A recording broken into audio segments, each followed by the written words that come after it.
NCERT की line by line से 35 minutes के अंदर अंदर आज मैं आपको रिप्रोडक्टिव हेल्थ चैप्टर बिल्कुल डिटेल में पढ़ाने वाली हूँ। ऊपर से मैं ऐसे माइंड मैप्स लाई हूँ जहाँ आपको एनसीईआरटी में थोड़ा बहुत चीजें डिफिकल्ट भी लगे तो मैं आपको बिल्कुल क्लियर करके आज इस 35 मिनट्स की वीडियो में आपका ये चैप्टर क्रिस्टल क्लियर हो जाएगा। चलिए शुरू करते हैं। अभी दीदी पढ़ाई में लगे अब सब इजी। अभी दीदी तैयारी हो ऐसी कि हो सक्सेस स्पीडी। तो इसका जो सबसे पहला पैराग्राफ है उसमें क्या लिखा हुआ है, यहाँ पर रिप्रोडक्टिव हेल्थ का मतलब होता क्या है। देखिए चैप्टर 2 में हमने ह्यूमन रिप्रोडक्टिव सिस्टम के बारे में पूरी जानकारी ले रखी है। उसे हम रिप्रोडक्टिवली हेल्दी कहेंगे जिसका रिप्रोडक्टिव ऑर्गन नॉर्मल फंक्शंस कर रहा है। लेकिन यहाँ पर एक ब्रॉडर पर्सपेक्टिव ये है कि उस इंसान की इमोशनल और सोशल एस्पेक्ट्स भी इंक्लूड की जाती है। तो WHO यानी वर्ल्ड हेल्थ ऑर्गेनाइजेशन ने क्या बोला कि रिप्रोडक्टिव हेल्थ का मतलब क्या हुआ कि reproductive health is nothing but एक total wellbeing in the aspect of reproduction, यानी कि फिजिकल, इमोशनल, बिहेवियरल एंड आपके सोशल, वो अगर ये सब चीजें हैं तभी कोई इंसान रिप्रोडक्टिवली हेल्दी है। चलिए शुरू करते हैं। सबसे पहले reproductive health problems and strategy क्या है। देखिए इंडिया पहली ऐसी कंट्री दुनिया में बनी है जिसने नेशनल लेवल पे, याद रखिएगा नेशनल लेवल पे रिप्रोडक्टिव हेल्थ को एक सोशल गोल बताया है। यहाँ पर प्रोग्राम, कौन सा प्रोग्राम, फैमिली प्लानिंग प्रोग्राम कब लॉन्च हुआ था, वेरी इंपॉर्टेंट, 1951 में लॉन्च हुआ था। ये लॉन्च हुआ है पहली बार, याद रखिएगा इंडिया उन कंट्रीज में से है जो फर्स्ट टाइम रिप्रोडक्टिव हेल्थ को एक सोशल गोल के रूप में नेशनल लेवल पे लॉन्च किया गया है। ठीक है, और भी एक तो फैमिली प्लानिंग है और क्या इम्प्रूव प्लानिंग है, एक होता है आपका reproductive and child health care RCH programme, ये भी लॉन्च किया हुआ है। इसमें क्या होता है, इन सारे प्रोग्राम्स के थ्रू ना लोगों को रिप्रोडक्शन के एस्पेक्ट में facility, support, awareness basically provide करवाई जा रही है।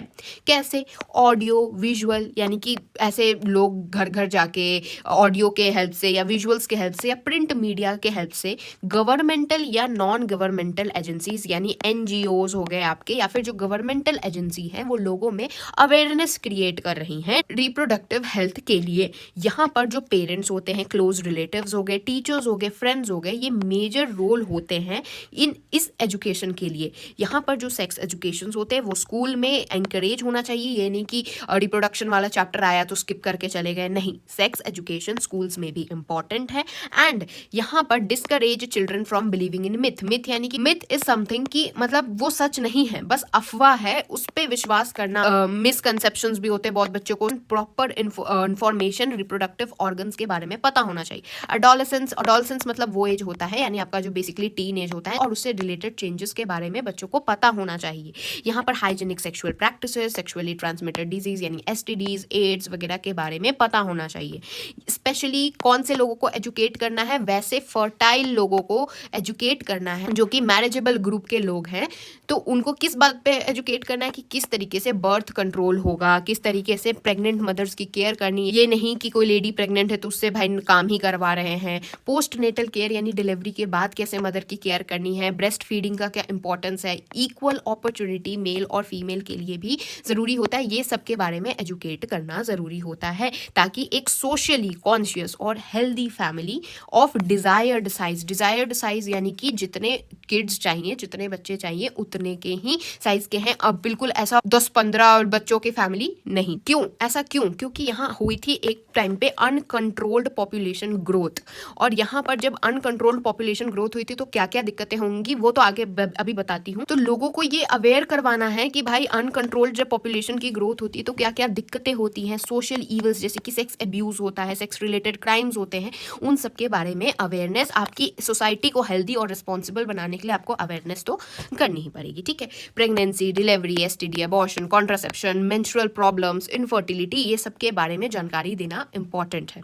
उसके बाद एक बहुत ही इंपॉर्टेंट, ये जो आप पैराग्राफ देख रहे हैं ना, अगर आप बोर्ड्स में देखेंगे तो बोर्ड्स में पक्का एक सवाल आता है और मोस्ट ऑफन आपको देखा गया है कि नीट में भी पूछा जाता है, that is amniocentesis. What is this? देखिए बेसिकली क्या होता है, जब बेबी मदर के वूम में होता है तो जो बेबी होता है उसके आसपास ये जो आप फ्लूइड देख रहे हैं ना, दिस इज नथिंग बट आपका होता है अमाइनोटिक फ्लूइड। ठीक है, तो अब जो ये बच्चा है, बच्चे का कोई सेल इस फ्लूइड में रहेगा या बच्चे का कोई भी पार्ट अगर इस फ्लूइड में है तो हम क्या करते हैं, सिरिंज से इस फ्लूइड को निकालते हैं, ठीक है, और फिर ये जो आपको मिला उसको हम क्या करेंगे, एनालाइज करते हैं। तो ये क्यों यूज होता है, ये यूज होता है हम लोग क्या करेंगे, अमेनोटिक फ्लूइड के अंदर उन फीटल सेल्स और जो डिसॉल्व्ड सब्सटेंस होते हैं उनको एनालाइज करते हैं, और अगर कोई जेनेटिक डिसऑर्डर होता है जैसे Down syndrome, haemophilia, sickle cell anaemia वगैरह, अगर कोई बीमारी होता है बच्चों को, तो हम यहाँ पर फीटस के सर्वाइवल डिसाइड कर सकते हैं कि क्या अबॉर्ट कर देना चाहिए बच्चे को, कोई दिक्कत है, या फिर आप रखना चाहते हैं तो आप रखिए बच्चे को, इस तरीके से देखा जाता है। मगर बीइंग अ ह्यूमन, कोई भी चीज़ अगर ह्यूमन को मिलती है तो उसको एक्सप्लॉइट करने लगते हैं, तो यहाँ होने लगी थी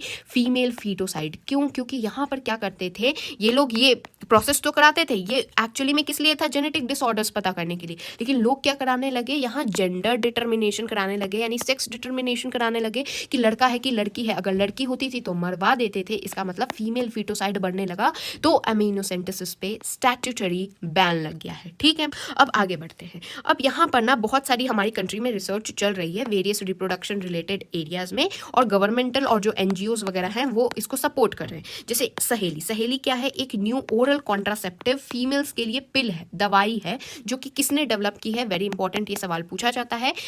central drug research institute that is CDRI Lucknow के द्वारा ये बनाई गई है, उनके साइंटिस्ट ने सहेली दैट इज अ पिल बनाया गया है। अब आगे बढ़ते हैं कि मैंने जो आपको बताया था कि पॉपुलेशन ग्रोथ से क्या दिक्कत होती है। अब आप लोग सोचेंगे भाई पॉपुलेशन बढ़ रहा है तो बढ़ने दो, कोई बात नहीं, हम इंसान बढ़ेंगे, कोई दिक्कत नहीं होगी। नहीं, दिक्कत होती है। क्या दिक्कत होती है वो बताती हूँ। देखिए, अगर आप लास्ट सेंचुरी में देखेंगे ना, तो हाँ बहुत सारे फील्ड्स में सिग्निफिकेंटली यहाँ क्वालिटी ऑफ लाइफ इंप्रूव हुई है ना। तो हाउएवर यहाँ पर इंक्रीज्ड हेल्थ फैसिलिटी भी हो गई है, हेल्थ फैसिलिटीज भी बेटर हो गई है। जैसे पहले क्या होता था, लिविंग कंडीशंस उतनी अच्छी नहीं होती थी, डॉक्टर्स वगैरह की फैसिलिटी उतनी अच्छी नहीं होती थी, तो लोग मरते जा रहे थे। लेकिन अभी आप पिछले सेंचुरीज में देखिए तो हेल्थ फैसिलिटी भी ठीक ठाक है और लिविंग कंडीशंस भी ठीक हो गए, जिससे क्या हो रहा है, पॉपुलेशन ग्रोथ हो रहा है, एक्सप्लोसिवली हो रहा है। अगर आप वर्ल्ड पॉपुलेशन की बात करेंगे तो ये अप्रॉक्स 2 बिलियन यानी 200 मिलियन था 1900 में, और ये 2 बिलियन किस में कन्वर्ट हो गया, 6 बिलियन में कन्वर्ट हो गया 2000 आते आते। यानी आप देख सकते हैं किस तरीके से वर्ल्ड पॉपुलेशन बढ़ रहा है, और 7.2 बिलियन हो गया 2011 आते आते। अगर इंडिया की ही बात की जाए तो अप्रोक्सीमेटली 350 मिलियन था at the time of independence, यानी 1947 के टाइम पे इंडिया में 350 मिलियन की आबादी थी, और आज 1.2 बिलियन में 2021 के डाटा के हिसाब से बताया जा रहा है। तो यहाँ पर क्या हुआ, क्यों इतनी पॉपुलेशन बढ़ रही है? सबसे पहले rapid decline in death rate, लोग मर नहीं रहे हैं तो पॉपुलेशन बढ़ेगी ही। मैटरनल मोर्टेलिटी रेट, यानी कि मैटरनल मोर्टेलिटी रेट क्या होता है, मदर्स जो बेबी को जन्म देते देते मर जाती हैं, या समटाइम्स पोस्ट नेटल केयर के दौरान लोग केयर नहीं करते, तब मदर्स का डेथ हो जाता था पहले के ज़माने में। अब तो मदर्स की केयर भी की जा रही है ऑलमोस्ट, तो यहाँ पर ये भी डिक्लाइन हुआ है, तो इससे भी पॉपुलेशन बढ़ रहा है। इन्फेंट मोर्टेलिटी रेट, यानी जो बच्चे जन्म लेते से मर जाते या फिर कम एज पे जिन बच्चों की डेथ हो जाती है उनको कहते हैं इन्फेंट मोर्टेलिटी रेट, क्या है वो भी कम हो गया है। तो इससे आपकी रिप्रोडक्टिव एज वाले लोग बहुत ज़्यादा हो गए हैं। तो हमारे जो reproductive child health RCH programme है, ये क्या एम कर रहा है कि पॉपुलेशन ग्रोथ रेट को कम किया जाए। इतनी तेज़ी से पॉपुलेशन बढ़ना इज़ नॉट गुड। क्यों नहीं गुड है? सबसे पहले यहाँ पर scarcity of basic requirement food, shelter and clothing हो जाएगी।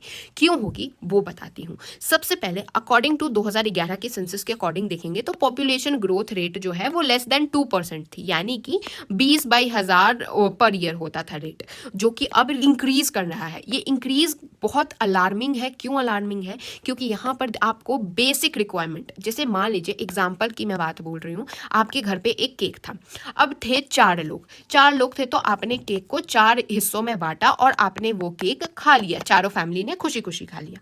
अब अगर सेम उतना ही केक होता और घर में होते 10 लोग, तो बताइए कितना छोटा छोटा हिस्सा, ऐसे छोटे छोटे हिस्से पड़ते। अब आप सोच रहे केक की बात है, भाई यहाँ केक की बात नहीं है, water, food, shelter, whatever you take, just imagine 4 लोगों में जो आपका वाटर है वो सही सही डिवाइड हो रहा है। जैसे जैसे पॉपुलेशन बढ़ेगी, जो रिसोर्सेज तो इंडिया में उतने ही रहेंगे, रिसोर्सेज तो बढ़ेंगे नहीं, और लोग बढ़ रहे हैं तो डिमांड बढ़ेगी।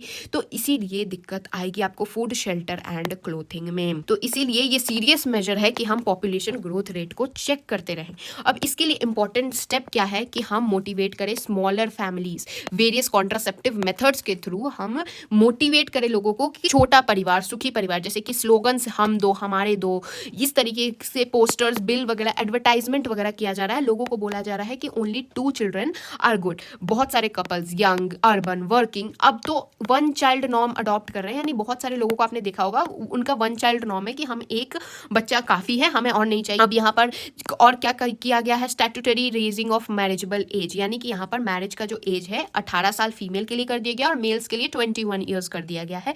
इससे क्या हो रहा है, यहाँ पर स्मॉलर फैमिलीज, बेसिकली इस तरीके से हम इन प्रॉब्लम्स को टैकल कर पा रहे हैं। ठीक है, अब यहाँ पर हम डिस्कस करने वाले हैं कुछ कॉमनली यूज्ड कॉन्ट्रासेप्टिव मेथड्स के बारे में जिससे अनवांटेड प्रेगनेंसी को प्रिवेंट किया जा सके। तो अगर किसी आइडियल कॉन्ट्रासेप्टिव मेथड को देखा जाए कि कोई कॉन्ट्रासेप्टिव मेथड बेस्ट कौन सा माना जाएगा, जो यूजर फ्रेंडली हो, इजीली आपको मिल जाए, इफेक्टिव हो, रिवर्सिबल हो, यानी कि अगर कॉन्ट्रासेप्टिव यूज कर लिए तो बाद में अगर नहीं यूज करना है तो आप नहीं भी कर सकते हैं, नो या फिर बहुत कम साइड इफेक्ट हो, ये सेक्सुअल ड्राइव से कोई इंटरफेयर ना करे, सेक्सुअल डिजायर वगैरह से कोई दिक्कत नहीं पहुंचाए, नहीं तो लोग यूज करना छोड़ देंगे। और आज बहुत सारे wide range of contraceptive methods presently available है जो कि कितने कैटेगरीज में डिवाइडेड है। सबसे पहले है नेचुरल या ट्रेडिशनल, फिर है बैरियर मेथड, फिर है आईयूडीज, फिर है ओरल कॉन्ट्रासेप्टिव, फिर है injectables, then implants and then surgical method. ठीक है, तो चलिए एक एक करके सबको डिटेल में पढ़ते हैं। सबसे पहला आता है नेचुरल मेथड। यहाँ पर क्या होता है, ये इस प्रिंसिपल पे वर्क करता है कि हम अवॉइड करेंगे, खुद से ही अवॉइड करेंगे, किसी तरीके से हमें ओवम और स्पर्म को मिलने ही नहीं देना है। तो यहाँ पर क्या होता है, एक होता है जैसे पीरियोडिक एब्स्टिनेंस। इसमें क्या होता है, इस मेथड में कपल्स अवॉइड करें कॉइटस। अगर आपने पिछला चैप्टर पढ़ा होगा तो गर्ल्स का ओव्यूलेशन का डे कौन सा होता है, day 14 after their periods is there ovulation वाला टाइम। तो ये डे 10 से 17 के बीच में कॉइटस अवॉइड करना है। ये क्या हो गया कि हम खुद से ही लेके चल रहे हैं कि भाई इस टाइम पे कॉइटस ना हो कि स्पर्म और ओवम मिल जाए। ये 10 से 17 दिन के लिए क्यों किया गया, क्योंकि इस पीरियड को कहते हैं फर्टाइल पीरियड और फर्टाइल पीरियड के दौरान कॉइटस नहीं करना है। तो ये हो गया पहला। फिर सेकंड आता है आपका विड्रॉवल या कॉइटस इंटरप्टस। इसका मतलब क्या हुआ कि यहाँ जो मेल पार्टनर है ना वो अपनी पेनिस वजाइना से जस्ट बिफोर इजैकुलेशन, जिससे क्या होगा, इंसेमिनेशन नहीं होगा। फिर नेक्स्ट आता है लैक्टेशनल एमोनोरिया। इसमें क्या होता है, एब्सेंस ऑफ मेंस्ट्रुएशन। अब मेंस्ट्रुएशन का एब्सेंस मतलब बेसिकली यहाँ क्या होता है, जब यहाँ पर इंटेंस लैक्टेशन पार्चुरेशन के बाद यानी डिलीवरी के 6 मंथ बाद तक पीरियड्स अकर नहीं होते हैं, कोई ओव्यूलेशन नहीं होती है। तो इस दौरान क्या होगा, ओव्यूलेशन नहीं होगी तो कोई ओवम नहीं होगा। तो ऑब्वियसली तो एज लॉन्ग एज जो मदर ब्रेस्ट फीड करती है चाइल्ड को फुली, तो यहाँ पर कॉन्ट्रासेप्टिव का यूज कुछ नहीं है क्योंकि ओव्यूलेशन होता ही नहीं है। पार्चुरेशन यानी डिलीवरी के 6 मंथ बाद तक ओव्यूलेशन होता नहीं है। यहाँ पर ये जो मेथड है ओनली कितने मैक्सिमम पीरियड 6 मंथ्स तक ही, डिलीवरी के 6 मंथ्स तक ही होता है। कोई मेडिसिन या डिवाइस नहीं यूज होते हैं इस मेथड में। नेचुरल मेथड में कोई आप देख रहे कोई मेडिसिन डिवाइस यूज नहीं हो रहा है, तो इस यहाँ पर इसीलिए कोई साइड इफेक्ट भी नहीं होता है, लेकिन यहाँ पर चांसेस ऑफ फेलियर बहुत ज़्यादा होते हैं। नेक्स्ट मेथड आते हैं हम लोग बैरियर मेथड पे। बैरियर का मतलब हुआ हम रास्ता ही रोक देंगे, ओवम और स्पर्म को मिलने ही नहीं देंगे, फिजिकली मीटिंग से बैरियर आप बना दे रहे हैं। ये मेथड मेल और फीमेल दोनों के लिए अवेलेबल होता है। तो रिमेंबर, इसमें मेल और फीमेल दोनों के लिए अवेलेबल होता है। सबसे पहला मेथड होता है कॉन्डम। ये होता है बैरियर जो कि थिन रबर या लैटेक्स शीट का बना होता है, जो मेल के पेनिस को कवर करता है या फिर विजाइना या सर्विक्स ऑफ फीमेल को कवर करता है जस्ट बिफोर कॉइटस, जिससे कि जो सीमेन इजैकुलेट हुआ वो फीमेल के रिप्रोडक्टिव ट्रैक्ट में एंटर करता ही नहीं है, इसीलिए कॉन्सेप्शन नहीं होगा, फर्टिलाइजेशन होगी ही नहीं। पॉपुलर ब्रांड निरोध है, पॉपुलर ब्रांड कॉन्डम के लिए, मेल के लिए, ये याद रखिएगा, एग्जाम्स में पूछे जाते हैं। यूज ऑफ कॉन्डम्स आजकल रिसेंट ईयर में बढ़ गया है क्योंकि इसके और एडिशनल बेनिफिट हो गए, क्योंकि ये एसटीडीज और एड्स से भी प्रोटेक्ट करता है। यहाँ मेल और फीमेल के जो कॉन्डम्स होते हैं वो डिस्पोजेबल होते हैं, यानी 1 टाइम यूज होते हैं, then they have to throw it, और ये सेल्फ इंसर्ट किया जा सकता है, इसलिए प्राइवेसी मिलता है यूजर को, कोई डॉक्टर वॉक्टर के पास नहीं जाना पड़ता है। ओके, नाउ नेक्स्ट आते हैं डायफ्राम, सर्विकल कैप्स या वॉल्ट्स। ये भी फिजिकल बैरियर है। ये बैरियर क्या होता है, रबर होता होता है जो कि फीमेल के रिप्रोडक्टिव ट्रैक्ट में लग जाता है, जो कि कवर कर देता है सर्विक्स को कॉइटस के दौरान, जिससे कि ब्लॉक बेसिकली क्या हो रहा है, एंट्री ऑफ स्पर्म को ब्लॉक कर दिया जा रहा है सर्विक्स के थ्रू। और ये रीयूजेबल होते हैं, यानी कि हॉट वाटर से वापस से उसको धो के यूज किया जा सकता है। स्पर्मिसाइडल क्रीम्स, जेलीज और फोम्स भी यूज होते हैं जिससे कि कॉन्ट्रासेप्टिव एफिशिएंसी बढ़ सके। ठीक है, अब अदर और क्या हो गया, अब नेक्स्ट आते हैं हम लोग बात करते हैं आईयूडीज की। आईयूडीज यानी इंट्रा यूटेराइन डिवाइसेस। ये डिवाइस जो होते हैं वो डॉक्टर्स इंसर्ट करते हैं, एक्सपर्ट्स जो होते हैं वो इंसर्ट करते हैं, खुद से इंसान नहीं कर सकता है। ये आजकल नॉन मेडिकेटेड आईयूडीज, अब जैसे लिपर्स लूप हो गया, कॉपर रिलीजिंग आईयूडीज हो गया, दैट इज CUT, CU7 हो गया, मल्टीलोड 375 हो गया। उसके बाद हार्मोन रिलीजिंग आईयूडी हो गया, प्रोजेस्टासर्ट हो गया, LNG20 हो गया। यहाँ पर ये जो आईयूडीज होते हैं यानी इंट्रा यूटेराइन डिवाइसेस, ये फीमेल के यूटेरस के अंदर डाल दिया जाता है वेजाइना के थ्रू और वहीं रहता है। ये जो होता है ये काम क्या करता है, फैगोसाइटोसिस ऑफ स्पर्म कराता है, यानी कि स्पर्म को मोर्टेलिटी को डिक्रीज कर देता है, यानी स्पर्म को बर्बाद कर देता है, तबाह कर देता है, इससे पहले कि वो ओवम से मिल पाए। यहाँ जो कॉपर आयंस होते हैं ये स्पर्म की मोर्टेलिटी को सप्रेस कर देते हैं एंड फर्टिलाइजिंग कैपेसिटी स्पर्म की घट जाती है। अब जो हार्मोन रिलीजिंग आईयूडी होते हैं इनका क्या काम होता है, तो ये जो होते हैं वो यूटेरस को अनसूटेबल फॉर इम्प्लांटेशन कर देते हैं। यानी कि देखिए, हार्मोन रिलीजिंग आईयूडी क्या करते हैं, वो ओवम और स्पर्म को मिलने से रोक नहीं पा रहे, तो मिलने देते हैं, लेकिन अब कहीं इम्प्लांट तो होगा ना। ये क्या करते हैं, इम्प्लांटेशन के लिए यूटेरस ही खराब कर देते हैं,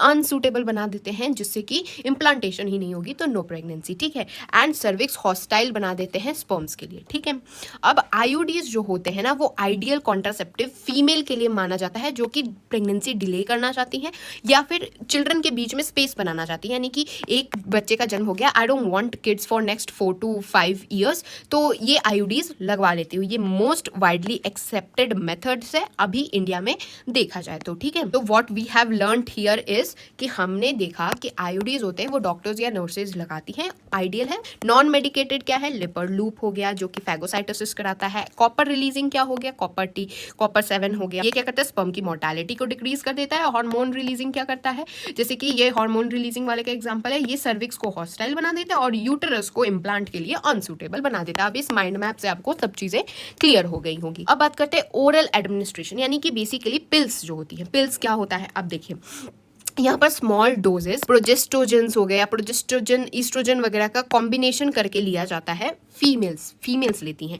देखिए, मेल फीमेल का ध्यान रखिएगा, ये मोस्टली एग्जाम्स में पूछा जाता है and you people get confuse. ठीक है, तो फीमेल्स लेती हैं ये ओरल एडमिनिस्ट्रेशन, सिर्फ प्रोजेस्टोजेंस होते हैं या प्रोजेस्टोजन प्लस ईस्ट्रोजन का कॉम्बिनेशन करके। ये क्या होता है, in the form of tablet होता है, इसलिए इनको क्या बोलते हैं, पिल्स बोलते हैं, ओरल पिल्स। ठीक है, क्या डेली लेना होता है for a period of 21 days. 21 days के लिए डेली लेना रहता है, starting preferably with in the first 5 days of menstrual cycle के शुरुआत में ही।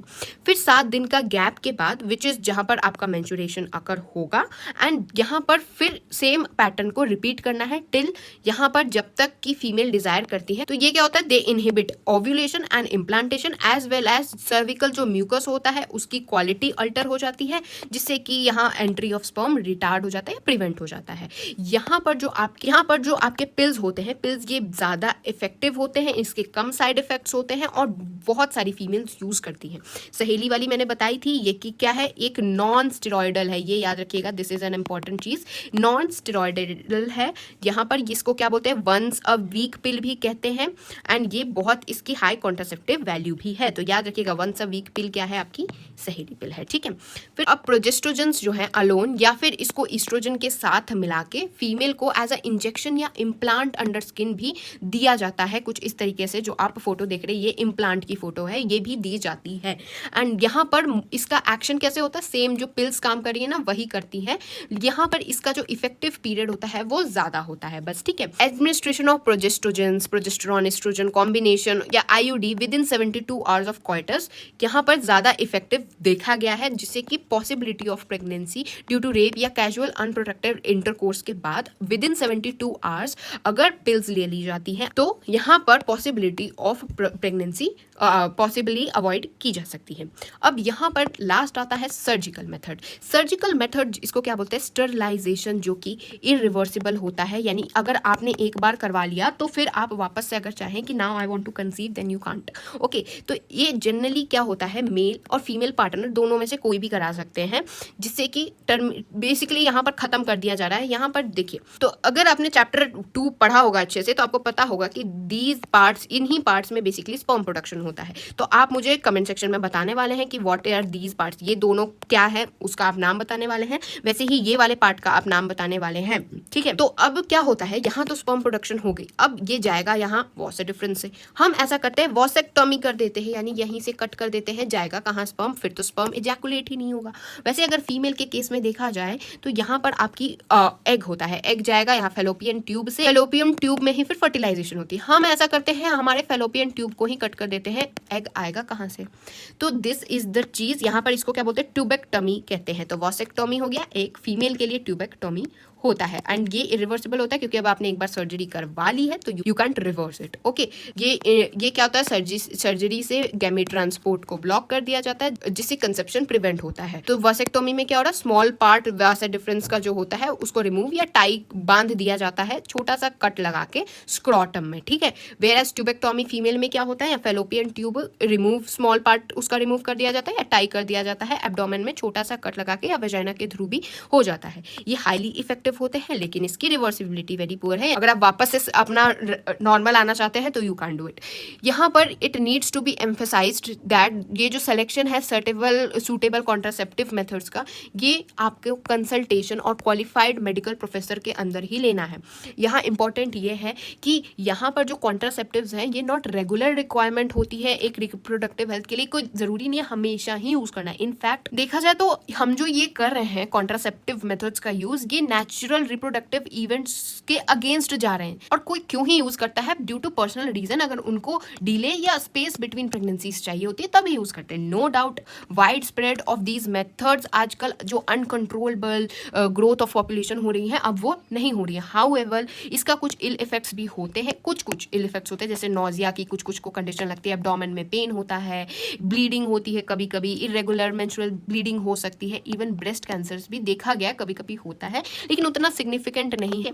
अब यहाँ पर अब बस चैप्टर खत्म है, अब बात करते हैं मेडिकल टर्मिनेशन ऑफ प्रेगनेंसी यानी MTP के बारे में। जैसा नाम कह रहा है वैसा, यानी बेसिकली इसका MTP को क्या बोलते हैं, अबॉर्शन भी कहते हैं। यहाँ 45 से 50 million MTP per year perform हो रही है दुनिया में। इसका मतलब हर 5 में से एक मदर जो है एक अबॉर्ट कर दिया जा रहा है ना।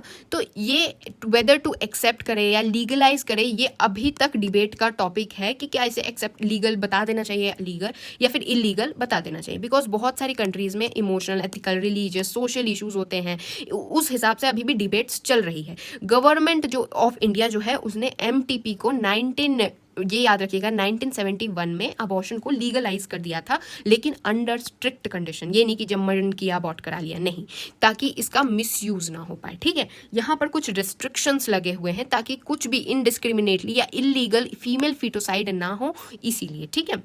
अब यहाँ पर क्यों MTP चाहिए ही क्यों, हमें मेडिकल टर्मिनेशन क्यों करानी है प्रेगनेंसी की? इसका सिंपल सा आंसर है अनवांटेड प्रेगनेंसी है, हमें नहीं चाहिए था कैजुअल अनप्रोटेक्टिव इंटरकोर्स, या फिर कॉन्ट्रासेप्टिव तो हमने यूज किया लेकिन फेल हो गया, उसके कारण हुआ है। तो वहां पर ऑब्वियसली उसके लिए आपको टर्मिनेट कराना पड़ेगा because you don't want kids. Okay, यहाँ तक कि रेप्स के केस में भी देखा गया है। MTPs ये बहुत एसेंशियल होते हैं कुछ सर्कमस्टांस के लिए, जैसे कि अगर मदर या चाइल्ड किसी को भी, या मदर चाइल्ड या दोनों को ही अगर कुछ भी दिक्कत होती है तो MTP करवा दी जाती है कि बच्चे की जान खतरे में है, या बच्चा जन्म लेगा तो मदर की जान खतरे में है, या दोनों की जान खतरे में है, तो उस केस में MTP होती है। यहाँ पर MTP कंसिडरली सेफ माना जाता है अगर फर्स्ट ट्राइमेस्टर यानी फर्स्ट 3 मंथ्स यानी 12 वीक्स के अंदर अगर मेडिकल टर्मिनेशन अबॉर्शन है तो रिलेटिवली सेफर है।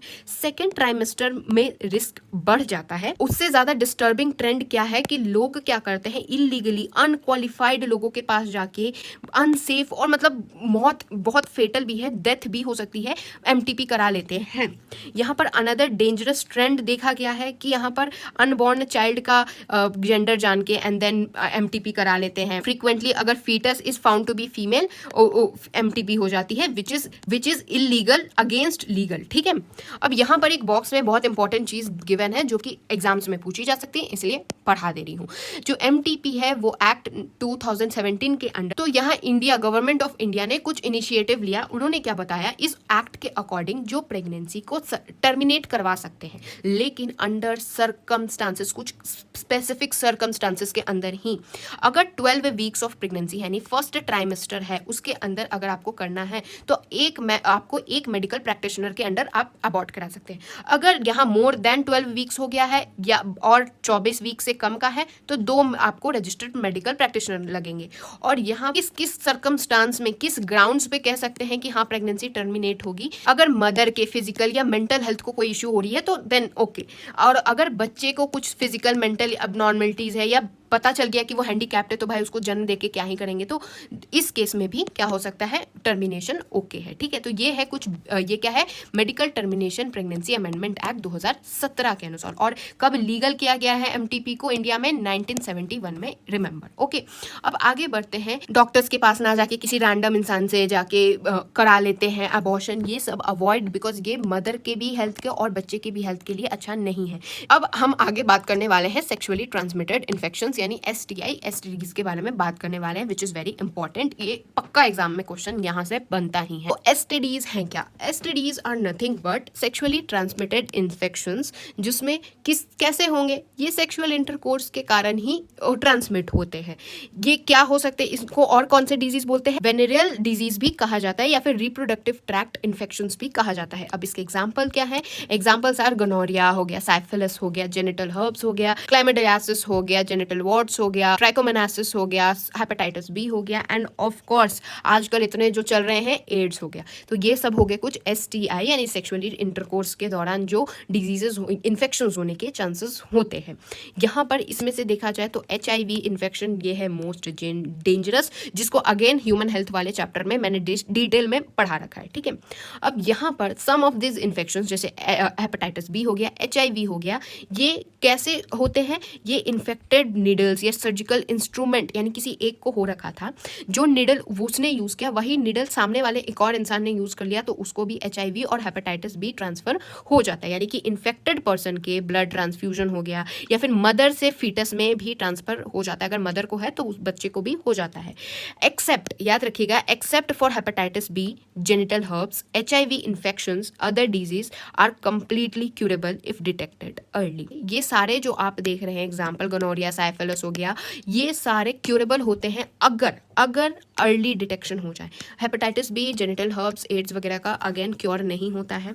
ठीक है, ये याद रखिएगा कौन से क्यूरेबल होते हैं और कौन से क्यूरेबल नहीं होते। 3 अनक्यूरेबल है, कुछ भी हो जाए कुछ नहीं होगा, और ये भी तभी क्यूरेबल है ये बचे हुए अगर अर्ली डिटेक्शन हुआ है। ठीक है, यहाँ पर अगर सिम्टम्स देखिए, शुरुआती सिम्टम्स क्या होते हैं? माइनर इचिंग हो गया, फ्लूइड डिस्चार्ज हो गया, थोड़ा स्लाइट पेन हो गया, स्वेलिंग वगैरह का चांस होता है।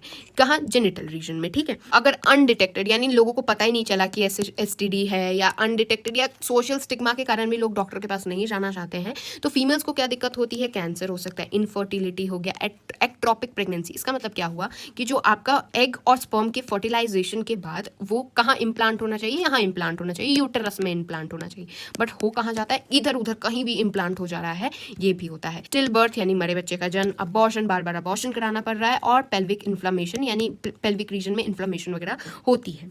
और यहाँ पर 15 से 24 ईयर्स के एज मोस्ट वर्नरेबल माने जाते हैं, क्योंकि इस मल्टीपल पार्टनर्स के साथ इंटरकोर्स में इन्वॉल्व होते हैं, इसलिए ये ज़्यादा वर्नेबल ईयर होता है। इसलिए कुछ भी ऐसा हो तो क्वालिफाइड डॉक्टर्स के पास जाना इंपॉर्टेंट है, डोंट फील अशेम्ड। ओके, यहाँ पर अर्लियर सिम्टम्स होते हैं वो माइनर होते हैं, थोड़ा इचिंग विचिंग होगी, फ्लूइड डिस्चार्ज हो गया, स्लाइट पेन, स्वेलिंग वगैरह होती है जेनिटल रीजन में। ये वाला पार्ट मैं ऑलरेडी वो फ्लो चार्ट से बता चुकी हूँ। एंड STDs ये मेजर थ्रेट है एक हेल्दी सोसाइटी के लिए, इसलिए इसका प्रिवेंशन और अर्ली अगर डिटेक्ट कर लिया जाए, क्योर कर दिया जाए तो ज़्यादा बेटर होगा। यहाँ पर रिप्रोडक्टिव हेल्थ केयर प्रोग्राम्स यही कर रहे हैं। ये ज़्यादा लोगों को देखा गया 15 से 24 वाले लोगों में ही ये होता है, because they go through multiple partners. And panic की कोई बात नहीं है, प्रिवेंशन पॉसिबल है। सबसे पहला प्रिवेंशन, बीमारियों से दूर रहना है तो अवॉइड करिए इंटरकोर्स अननोन पार्टनर्स या मल्टीपल पार्टनर्स के साथ। Always try to use condoms during coitus, और in case of doubt qualified doctor के पास जाइए, क्या पता पहले डायग्नोस हो जाए और आप ठीक भी हो सकते हैं। ठीक है, फिर अब नेक्स्ट बात करते हैं इनफर्टिलिटी की। देखिए, अभी डिस्कशन ऑफ रिप्रोडक्टिव हेल्थ, अगर हमने इनफर्टिलिटी के बारे में बात नहीं की तो रिप्रोडक्टिव हेल्थ का चैप्टर तो भाई ऐसे ही बेकार है, बिकॉज ऑब्वियसली बहुत सारे, अभी देखा जाए बहुत सारे कपल्स दुनिया में ऐसे हैं, इंडिया में भी देखे गए, जो इनफर्टाइल है, यानी they are not able to conceive, यानी कि they are unable to produce children in spite of unprotective sexual कोहैबिलेशन।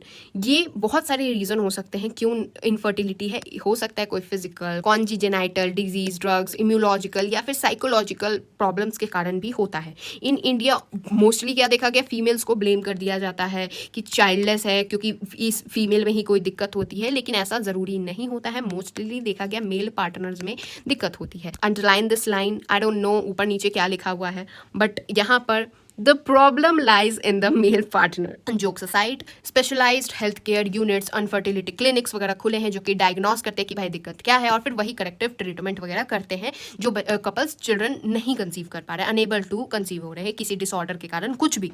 ठीक है, हाउ, और अगर कुछ करेक्शन नहीं हो पा रहा है तो सर्टेन स्पेशल टेक्निक्स होती है जिनको आर्ट टेक्निक्स कहते हैं, असिस्टेड रिप्रोडक्टिव टेक्नोलॉजीज का भी यूज किया जा सकता है, जैसे अभी हम पढ़ने वाले हैं। सबसे पहले टेक्निक आती है IVF fertilisation, in vitro fertilisation, यानी कि आउटसाइड द बॉडी, जो आपके बॉडी के अंदर सिमिलर कंडीशंस होती हैं वो हम आउटसाइड द बॉडीज लैब में बना देंगे, आपका बच्चा बना के आपको दे देंगे। उसके बाद क्या करेंगे, एम्ब्रियो को ट्रांसफर कर देंगे। ओके, तो इस मेथड में क्या होता है, ये क्या है आपका टेस्ट ट्यूब बेबी, आपने सुना भी होगा टेस्ट ट्यूब बेबी, जिसमें क्या होता है मदर या किसी डोनर वाइफ का ओवा ले लेते हैं और किसी हस्बैंड या किसी डोनर मेल का स्पर्म ले लिया, उन्हें हमने लैब के अंदर जो बॉडी के कंडीशंस हैं उस वही कंडीशंस में क्या किया, मेट करवा दिया, एंड देन कलेक्ट करके उसको जो जाइगोट है उसको स्टिमुलेटेड कंडीशन लैबोरेटरीज वगैरह में ढंग से रखा गया। अगर 8 ब्लास्टोमियर तक किसमें ट्रांसफर होता है, फेलोपियन ट्यूब में, इसलिए इसको जिफ्ट मेथड कहते हैं। और अगर मोर देन 8 ब्लास्टोमियर के हो गया, ब्लास्टोमियर क्या होता है भाई वो मैं बता चुकी, ऐसे ऐसे होते हैं, वो चैप्टर 2 में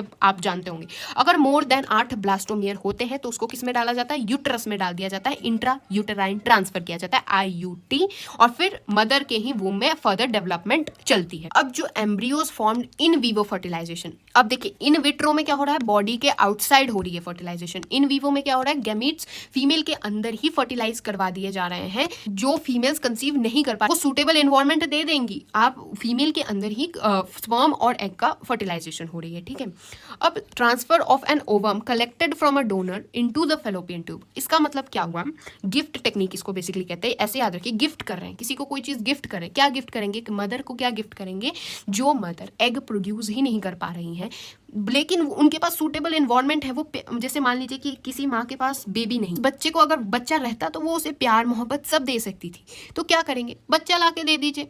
वैसे ही यहाँ पर अगर किसी फीमेल के पास ओवम ही नहीं है, एग ही नहीं है, क्या करेंगे, एग को दे दीजिए फेलोपियन ट्यूब में, फिर तो माँ उसको पेट में पाल पोस देंगी। ठीक है, तो ये है गिफ्ट, गिफ्ट कर दे रहे हैं किसी डोनर से ओवम ला के माँ के फेलोपियन ट्यूब में डाल दे रहे, जो मदर, याद रखिएगा, जो सूटेबल इन्वायरमेंट तो दे सकती है फर्टिलाइजेशन का, लेकिन एग नहीं प्रोड्यूस कर सकती है। ठीक है, फिर नेक्स्ट आता है इंट्रासाइटोप्लाज्मिक स्पर्म इंजेक्शन, ICSI। ये स्पेशल टेक्निक होती है एम्ब्रियो बनाने का लैब में, जिसमें स्पर्म को डायरेक्टली ओवम के अंदर इंजेक्ट कर दिया जाता है, यानी ओवम ये लिया, इंजेक्शन से स्पर्म को एग इसके अंदर डाल दिया गया है।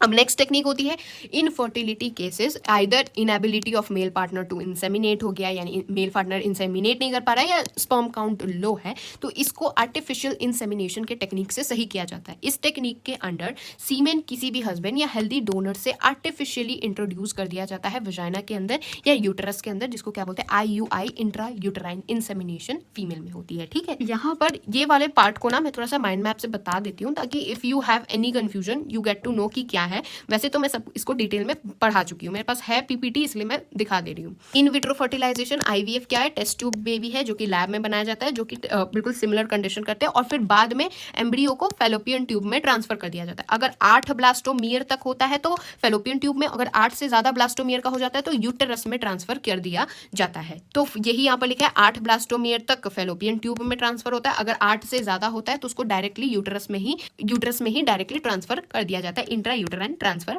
इसको कहते हैं। और इसको क्या बोलते हैं, जाइगोट इंट्राफेलोपियन ट्रांसफर कहते हैं, ठीक है। नेक्स्ट होता है इन वीवो फर्टिलाइजेशन। इसका डायग्राम देख लीजिएगा तो आपको कंफर्म हो जाएगा कि इसमें क्या हो रहा है, फीमेल के बॉडी के अंदर ही हम क्या कर रहे हैं, फर्टिलाइजेशन करा रहे हैं, गैमीट्स फ्यूज करा रहे हैं, ठीक है, उन फीमेल के लिए जो कंसीव नहीं कर पा रही हैं, ठीक है। आगे बढ़ते हैं गिफ्ट मेथड। गिफ्ट मेथड में क्या था, गिफ्ट कर दे रहे हैं हम ओवम, जो फीमेल ओवम को प्रोड्यूस नहीं कर पा रही है उनको एक ओवम, किसी फीमेल का ओवम ला के दे रहे हैं और फिर वो सूटेबल इन्वायरमेंट तो प्रोवाइड कर ही सकती हैं, इंसेमिनेशन होगा, एवरीथिंग विल गो करेक्ट। फिर ये क्या है, इंट्रासाइटोप्लाज्मिक स्पर्म इंजेक्शन। ये आप देख सकते हैं किस तरीके से इंजेक्शन के थ्रू स्पर्म को डायरेक्टली एंट्री दे दी जा रही है, यानी स्पर्म को कुछ यहाँ तोड़फोड़, आपको तो पता ही होगा, जोना पेलुसिडा वगैरह को तोड़ के अंदर आना पड़ता है, वो सब कुछ नहीं करना पड़ेगा, डायरेक्ट अंदर कर दिया जाएगा। क्यों? क्योंकि यहाँ पर अगर स्पर्म की मोर्टेलिटी कम है, स्पर्म कमजोर है, कुछ भी की रीजन से ये होता है, ठीक है। नेक्स्ट आता है आर्टिफिशियल इंसेमिनेशन। कब होता है, अगर मेल इंसेमिनेट नहीं कर पा रहा है या मेल का स्पर्म काउंट कम है तो उसमें सीमेन हस्बैंड या डोनर का लेके दे दिया जाता है, जिससे कि अगेन इंट्रा यूटेराइन इंसेमिनेशन हो रहा है। तो आई होप आपको सब चीज़ें क्लियर हो गई होंगी।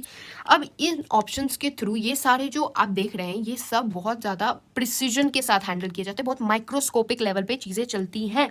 यहाँ स्पेशलाइज्ड प्रोफेशनल्स यूज़ होते हैं, एक्सपेंसिव इंस्ट्रूमेंट्स का यूज़ होता है, इसीलिए ये जो फैसिलिटीज़ है वो सिर्फ कुछ सेंटर्स ऑफ कंट्री में ही अवेलेबल है। यहाँ पर ऑब्वियसली इसके बेनिफिट्स क्या हो जाएंगे, कुछ लिमिटेड लोगों तक ही पहुँच पाते हैं। बहुत सारे इमोशनल, रिलीजियस, सोशल फैक्टर्स भी होते हैं जो डेटरेंट करते हैं अडॉप्शन, इन मेथड्स को लोग नहीं प्रेफर करते हैं।